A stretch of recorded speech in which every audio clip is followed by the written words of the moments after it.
First Contact and Misconceptions. The gleaming laboratories of the Centauri Alliance's premier research vessel cast everything in a sterile blue-white glow. Xenobiologist Lyra Ved adjusted her ocular sensors, their crystalline structure catching the light as she examined the latest batch of human genetic samples. Her lip curled slightly, a gesture she picked up from watching too many human behavioral recordings. "Inefficient," she murmured, her voice carrying the musical harmonics typical of her species. "Absolutely inefficient." The genetic structure displayed before her showed the countless variations and apparent redundancies in human reproductive processes. Coming from a species that had engineered away such biological chaos millennia ago, Lyra found the entire system almost offensive in its complexity. The Centauri Alliance had perfected reproduction centuries ago. Their children emerged from Genesis chambers, each one perfectly optimized for their future role in society. No random genetic combinations, no 9-month waiting period, no physical trauma. It was elegant, controlled, and most importantly, efficient. "Dr. Ved," a voice chimed from her communication panel. "The Council requests your presence." Lyra straightened her iridescent research robes and made her way through the curved corridors of the research vessel. Her footsteps, usually silent thanks to Centauri technology, seemed to echo slightly in the unusual gravity of near-Earth orbit. The Council chamber was a hemisphere of transparent alloy, offering a spectacular view of the blue planet below. 5 senior researchers, their skin showing the subtle phosphorescence of age and wisdom, awaited her arrival. Xenobiologist Ved, the lead counselor, began. "Your reports on human reproduction have been interesting." Lyra felt a surge of pride. "Thank you, counselor. Their system is fascinating from an evolutionary standpoint, though thoroughly obsolete by our standards. The sheer number of potential failure points in their reproductive process is. We're sending you to Earth." The words hung in the air like suspended particles. Lyra's optical sensors widened, their crystalline structure momentarily losing focus. "I don't understand," she managed. "Your dismissal of human biological processes is premature," another counselor explained. "We've detected something unusual in their reproduction, something our sensors can't quite quantify. You'll be joining their premier research institution as part of our scientific exchange program. But surely we can gather all necessary data through remote observation." Lyra protested. "Their method of reproduction is clearly inferior to." "That's precisely the attitude we need to address," the lead counselor interrupted. "Your expertise in xenobiology is unquestioned, but your conclusions show a concerning bias. This assignment isn't just about gathering data. It's about understanding." Lyra wanted to argue further, but the subtle shift in the council chamber's lighting indicated the discussion was over. Within 48 Earth hours, she found herself descending through the atmosphere in a transport pod, watching the sprawling campus of the Global Institute of Xenobiology grow larger beneath her. The human greeting party waited on the landing pad, their faces showing expressions Lyra had only studied in recordings. Dr. Sarah Chin, the Institute's director, stepped forward with an extended hand, another primitive gesture that Lyra had prepared herself to tolerate. "Welcome to Earth, Dr. Ved," Chen said warmly. "We're excited to have you join our research team." Lyra took the offered hand, suppressing a shudder at the direct physical contact. "Thank you, Director Chen. I look forward to conducting my research." As they walked toward the research complex, Lyra noticed 2 humans engaged in what her studies identified as romantic behavior. They stood close together, their bodies oriented toward each other, displaying classic signs of pair bonding. The female was visibly pregnant. "Fascinating," Lyra muttered, making a mental note. They continue normal social interactions even during the gestation period. Dr. Chen followed her gaze and smiled. "That's Dr. Martinez and his wife.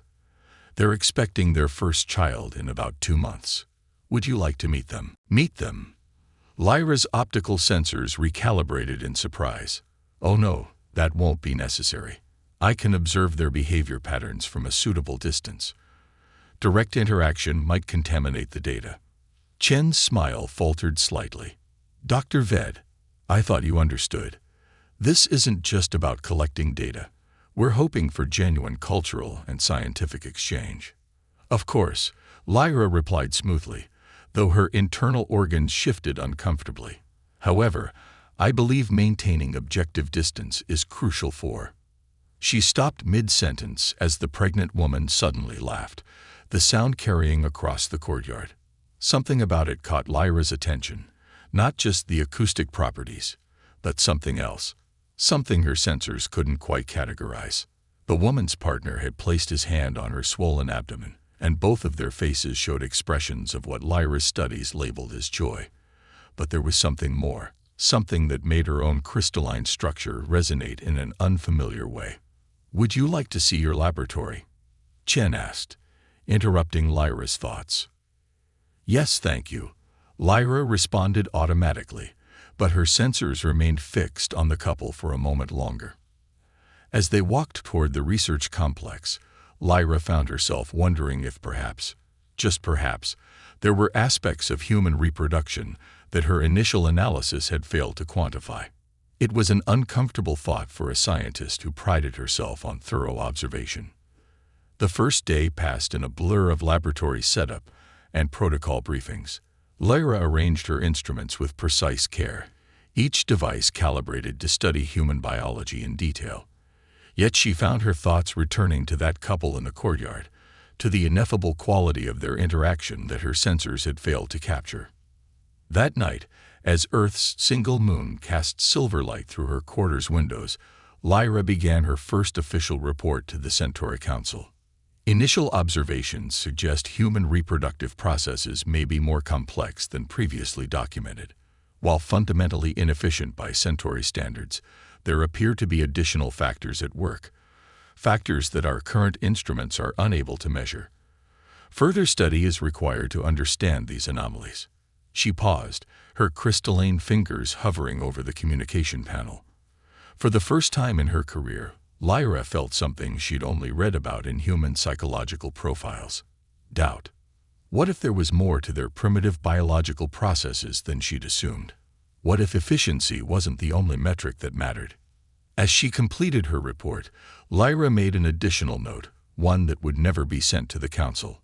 Perhaps, in our pursuit of perfection, we've engineered away something essential, something that these humans, in all their messy, inefficient glory, have managed to preserve. It was an unsettling thought for a Centauri scientist. It was also the beginning of a transformation that would challenge everything Lyra thought she knew about life, reproduction, and the complex dance of biology and emotion that humans called love. The human connection. 2 weeks into her Earth assignment, Lyra found herself spending more time observing the Institute's staff than her laboratory specimens. Every morning, she watched Dr. Martinez greet his wife in the courtyard, their daily farewell ritual becoming an unexpected focal point of her research. The way they touched, a hand on the growing curve of a belly, fingers intertwined, foreheads briefly meeting, contained information her instruments couldn't decode. Her sensors detected elevated hormones, increased heart rates, and subtle changes in body temperature, but these measurements failed to capture the essence of what she witnessed. Dr. Ved. A voice interrupted her observations. Your presence is requested in the embryology lab. The speaker was Dr. James Foster, a reproductive specialist whose work had initially struck Lyra as hopelessly primitive. Now, she found herself curious about his insights. The embryology lab hummed with activity. Banks of incubators lined the walls, each containing precious human embryos at various stages of development. To Lyra's surprise, Dr. Foster wasn't wearing the expected protective gear. "Don't you need environmental protection?" she asked, her own sterile field automatically intensifying. Foster smiled. "These aren't as fragile as you might think. Come look at this." He led her to a microscope fitted with quantum imaging technology, a rare piece of equipment that merged human and Centauri science. The image it revealed made Lyra's crystalline structure vibrate with surprise. An embryo, barely visible to the naked eye, pulsed with an intricate web of energy patterns she'd never seen before. The quantum readings showed levels of complexity that rivaled Centauri Genesis chambers. "This is impossible," Lyra whispered. "Your reproductive process is completely naturalistic. It shouldn't be capable of generating these patterns." "That's what we wanted to show you," Foster replied. "We've been studying these quantum signatures for years, but we've never had the right equipment to fully map them. Your presence here gives us that opportunity." Lyra spent the next several hours examining the data. The embryo's development wasn't just a matter of cellular division and genetic expression. It contained layers of quantum entanglement that her training insisted couldn't exist in an unengineered system. "There's more," Foster said, pulling up another set of readings. "Watch what happens when we introduce the mother's biochemical markers." The quantum patterns shifted, responding to the chemical signatures in ways that defied Lyra's understanding of biology. It wasn't just reaction. It was resonance, a harmony between two distinct beings that reminded her of ancient Centauri music. "How?" she asked, her voice barely audible. "How did you achieve this level of sophistication without engineering?" Foster's expression softened. "We didn't achieve it, Dr. Ved. It evolved. Natural selection spent billions of years perfecting this dance. We're just beginning to understand its complexity." That evening, Lyra found herself in the hospital wing of the Institute, observing a human birth. She had obtained all necessary permissions, convincing her supervisors it was crucial for her research. The truth was, she felt drawn to witness this process in person, driven by something beyond scientific curiosity. The birth was everything her species had engineered away: loud, messy, and seemingly chaotic. But as she watched, her sensors detected the same quantum patterns she'd seen in the embryology lab, now amplified to extraordinary levels. The mother's pain, which Lyra had always considered an evolutionary oversight, appeared to serve a purpose. It created specific neurological and quantum patterns that synchronized with the infant's developing consciousness. The father's presence, too, contributed to this complex web of interaction. When the baby finally emerged, the quantum readings nearly overloaded Lyra's sensors. The moment of first contact between mother and child generated patterns that resembled the most sophisticated Centauri consciousness transfers, except these were forming spontaneously, without any technological intervention. "Beautiful, isn't it?" Dr. Chen had appeared beside her, watching both the new family and Lyra's reactions. "It's..." Lyra struggled to find words that could bridge her scientific training and what she was experiencing. "It's not what I expected." "Life rarely is," Chen replied, "especially when it comes to bringing new life into the world." Later that night, Lyra experienced something unprecedented. As she reviewed her data, her crystalline structure began to resonate at frequencies she never generated before. Her diagnostic systems reported no malfunction, yet she felt different. She found herself thinking about the Martinez couple, about the birth she'd witnessed, about the quantum patterns that suggested depths to human reproduction that her people had never suspected. For the first time, she wondered if the Centauri's drive for efficiency had led them to sacrifice something profound. Her nightly report to the council sat unfinished on her terminal. How could she explain that the primitive process she'd come to study was revealing itself to be sophisticated beyond her comprehension? How could she describe the strange resonance she felt when observing human pairs, the way their quantum patterns seemed to echo in her own crystalline structure? A notification chimed. Dr. Martinez's wife had gone into labor. Without conscious decision, Lyra found herself heading to the medical wing. She told herself it was for research, for gathering more data on quantum patterns during birth. But as she walked through the quiet corridors, her sensors attuned to the subtle vibrations of human life around her, Lyra admitted a truth that would have been unthinkable weeks ago. She was beginning to envy these humans, with their messy, inefficient, beautiful way of creating life. Something was changing within her, at the quantum level where even Centauri science struggled to measure. She wasn't just studying human reproduction anymore. She was being transformed by it, in ways she couldn't yet understand. And somewhere in the depths of her crystalline consciousness, a very human emotion began to take root. Hope. Transformation. The changes began subtly at first. Lyra noticed her crystalline structure vibrating at frequencies that didn't match any known Centauri patterns. Her sensors, typically precise in their readings, started detecting phantom emotional signatures, echoes of feelings she shouldn't have been able to experience. 3 months into her Earth assignment, the transformation became impossible to ignore.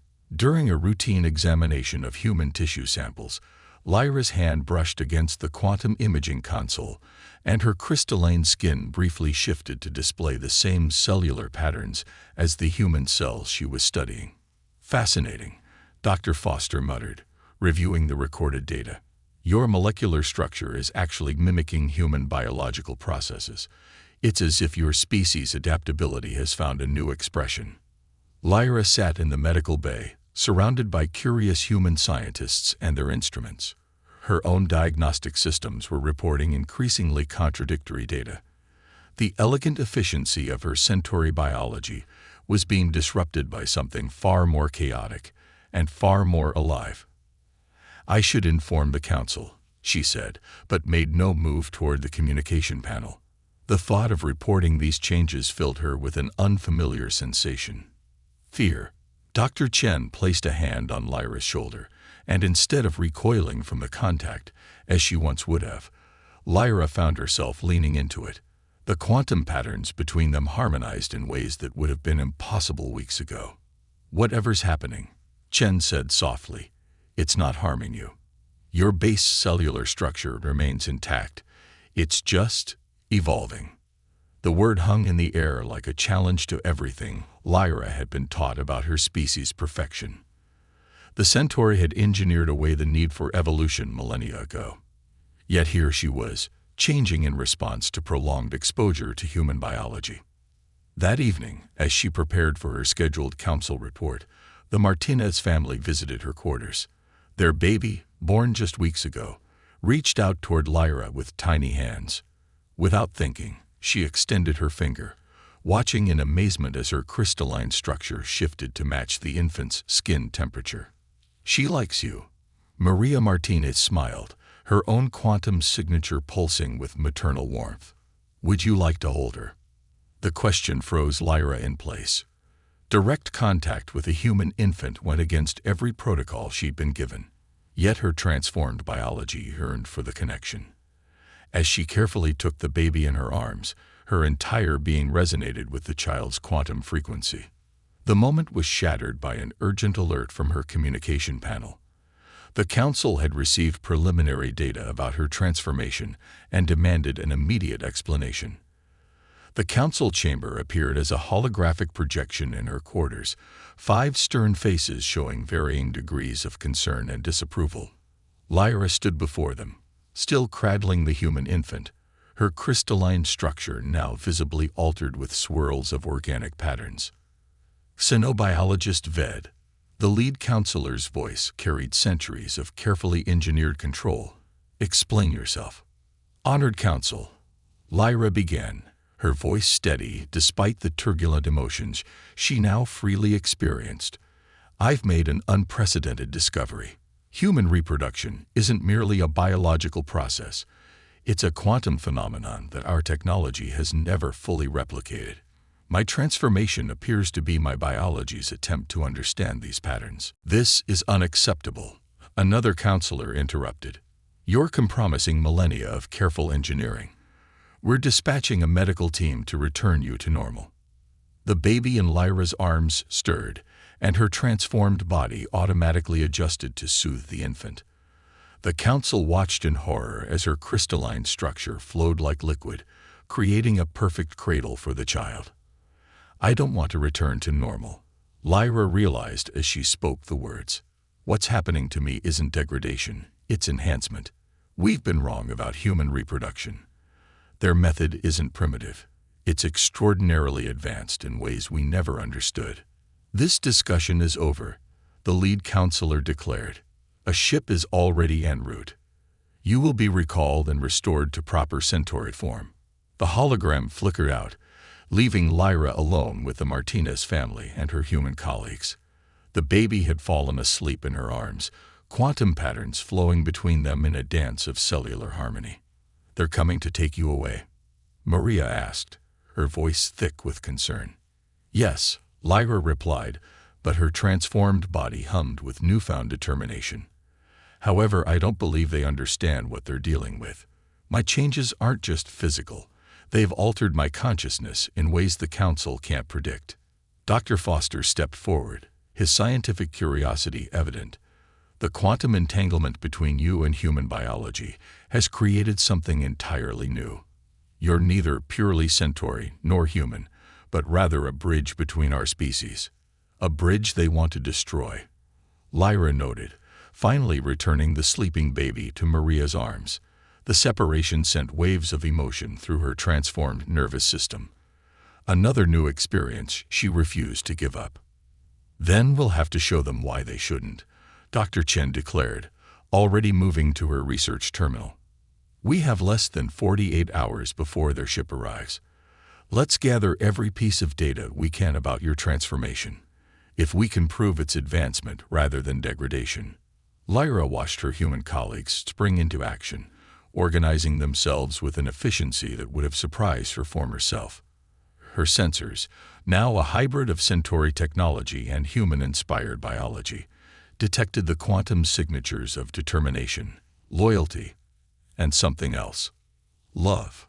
As the humans worked through the night to document and analyze her transformation, Lyra realized she was experiencing yet another new emotion: gratitude.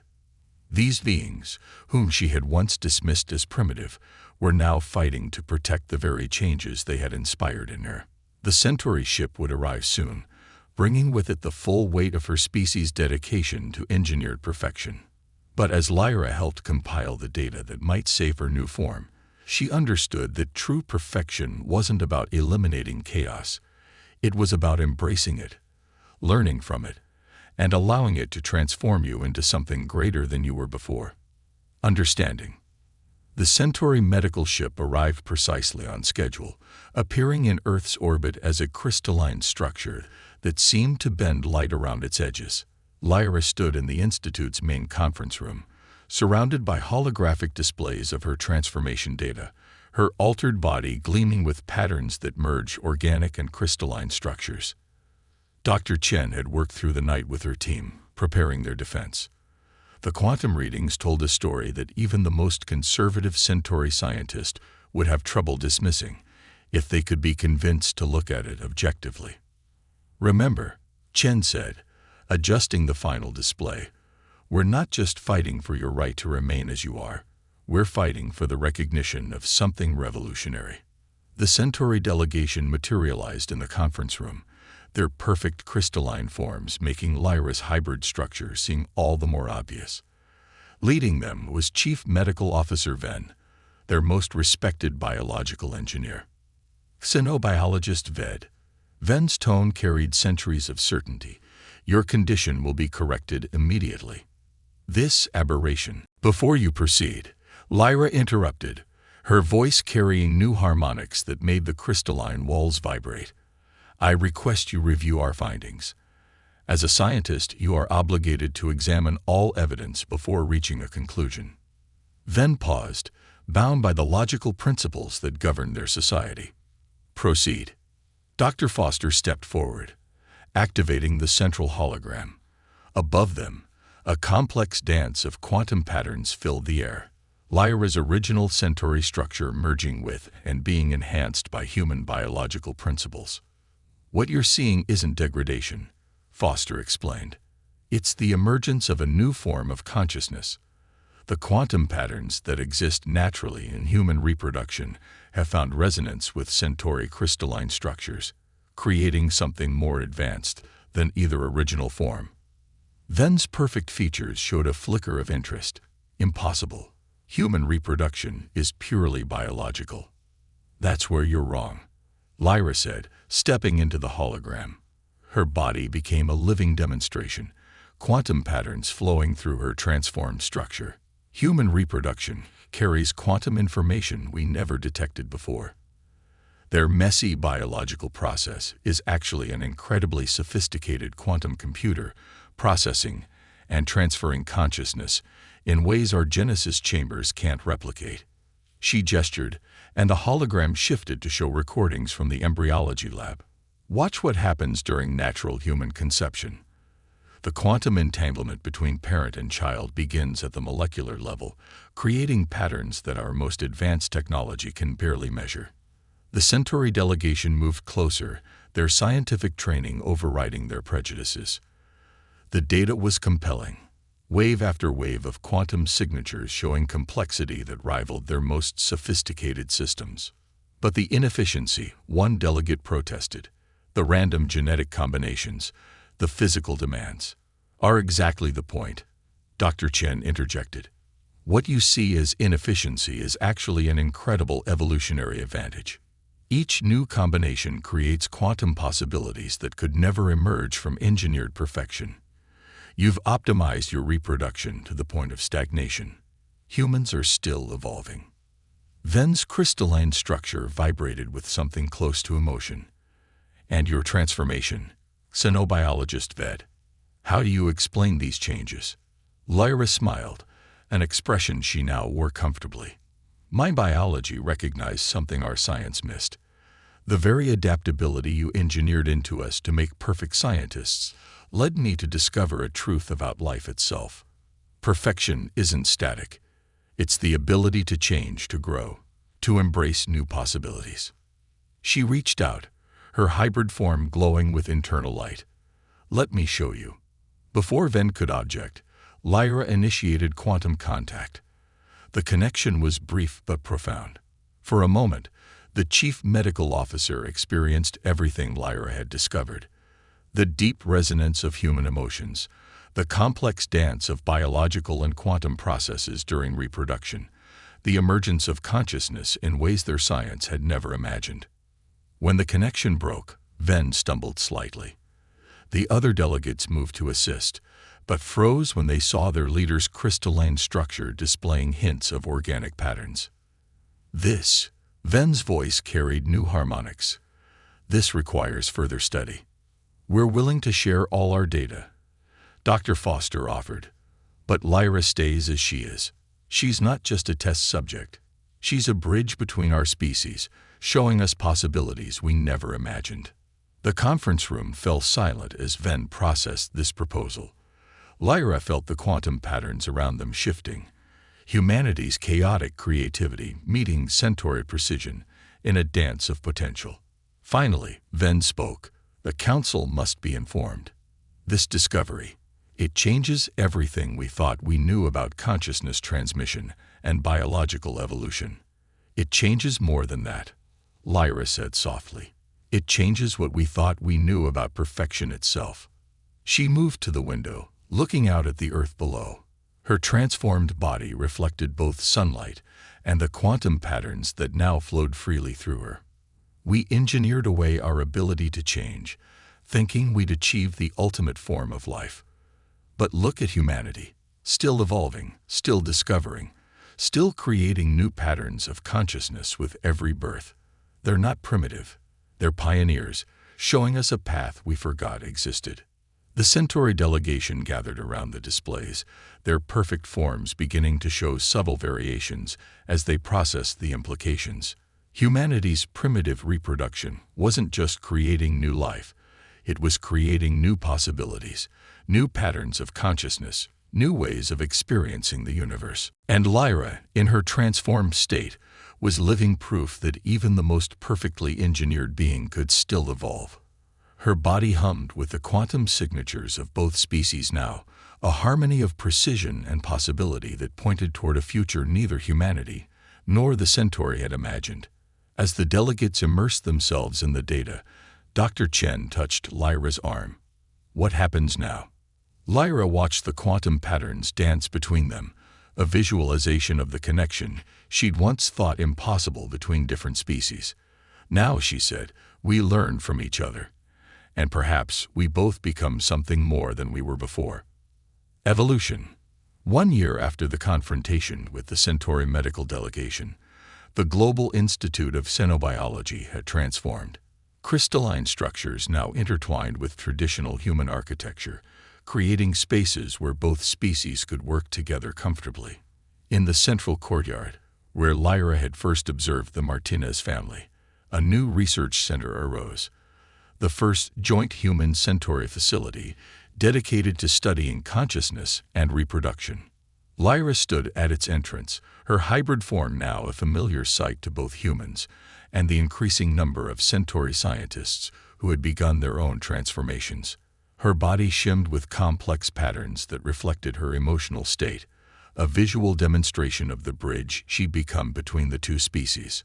"The latest results are remarkable," Dr. Foster announced, joining her at the entrance. "The quantum signatures we've mapped in human reproduction are leading to breakthroughs in consciousness transfer. The Centauri Genesis chambers are being redesigned to incorporate these patterns." Lyra smiled, watching a group of transformed Centauri researchers interact with human colleagues. Their formerly perfect crystalline structures now displayed varying degrees of organic integration, each unique in its expression. "And how are the volunteers adapting?" she asked, though her enhanced senses had already detected the answer in the quantum patterns surrounding the facility. "Better than we could have hoped," Foster replied. "Each Centauri who chooses to undergo the transformation experiences it differently. Some maintain more of their crystalline structure, others embrace more organic patterns, but all of them report experiencing emotions and connections they never thought possible." The Martinez family appeared at the end of the courtyard, their child now walking and babbling with the peculiar harmony of someone raised around both human and Centauri speech patterns. The quantum connection between parent and child had been documented extensively, revealing layers of consciousness interaction that neither species had fully understood before. A soft chime indicated the arrival of the daily communication from the Centauri Council. Since Lyra's transformation, their perfect consensus had fractured into a more dynamic dialogue. The holographic projection showed their chamber, where crystalline and hybrid forms now sat together, a visual representation of their species' evolution. "The preliminary results from the Genesis Integration Project are promising," the lead counselor announced, her own form showing subtle organic patterns. "The first generation of Centauri children born using the hybrid process have begun to emerge. They possess both the precision of our engineering and the adaptive potential we observed in humans." Dr. Chen stepped forward to address the council. "And the quantum consciousness patterns?" "Beyond our expectations," the counselor replied. "Each child exhibits unique quantum signatures while maintaining the base stability we required. They are both individual and connected, chaos and order in harmony." Lyra felt a resonance in her hybrid structure, pride, joy, and something deeper. The transformation that had begun with her had sparked an evolutionary leap for both species. Humanity's primitive reproduction had proven to be the key to unlocking new potential in Centauri biology, while Centauri precision helped humans better understand and enhance their own natural processes. In the medical wing, Maria Martinez had begun working with expectant mothers from both species, helping them navigate the profound quantum connections forming between parent and child. The process that Lyra had once dismissed as inefficient was now recognized as an intricate dance of consciousness, each new life adding its own unique pattern to the quantum tapestry of existence. "We've received applications from 3 more Centauri research vessels," Dr. Chen mentioned, reviewing her datapad. "They're requesting permission to establish similar facilities on their worlds. Apparently, the desire to experience this transformation is spreading throughout their society." Lyra nodded, unsurprised. "They're discovering what I learned here, that perfection isn't about eliminating change, it's about embracing it. Each transformation creates new possibilities, new ways of experiencing consciousness and connection." She reached out to the Martinez child, who grabbed her hybrid finger with complete acceptance. The quantum patterns between them danced with possibilities that neither species could have imagined a year ago. "The Council has another request," Chen added with a slight smile. They want you to oversee the establishment of these new facilities. Lyra's structure rippled with amusement. They want the first aberration to guide others through the transformation. How far we've come. Not an aberration, Foster corrected. A pioneer. You showed both species a truth they needed to learn. That life isn't about achieving the final, perfect form. It's about maintaining the ability to grow, to change, to evolve. As if to emphasize his point, a group of hybrid Centauri children ran through the courtyard, their forms shifting between crystalline and organic patterns as they played. They were the first of a new generation that would grow up understanding both the precision of Centauri engineering and the beautiful chaos of human evolution. In the fading light of Earth's sunset, Lyra reflected on her journey from a dismissive xenobiologist to a bridge between worlds. The transformation that had begun with her momentary fascination with human reproduction had sparked an evolutionary leap that neither species could have achieved alone. The quantum patterns around her vibrated with the countless possibilities ahead, new forms of consciousness, new ways of creating and nurturing life, new connections between beings who had once thought themselves too different to understand each other. She had started her mission believing she would study human reproduction as a curious relic of primitive biology. Instead, she had discovered that the most primitive force in the universe, the drive to create, connect, and evolve, was also the most profound. As the first stars appeared in the darkening sky, Lyra's hybrid form resonated with the quantum signatures of both her original people and her adopted home. In her transformation, she had found not just a new way of being, but a truth about life itself.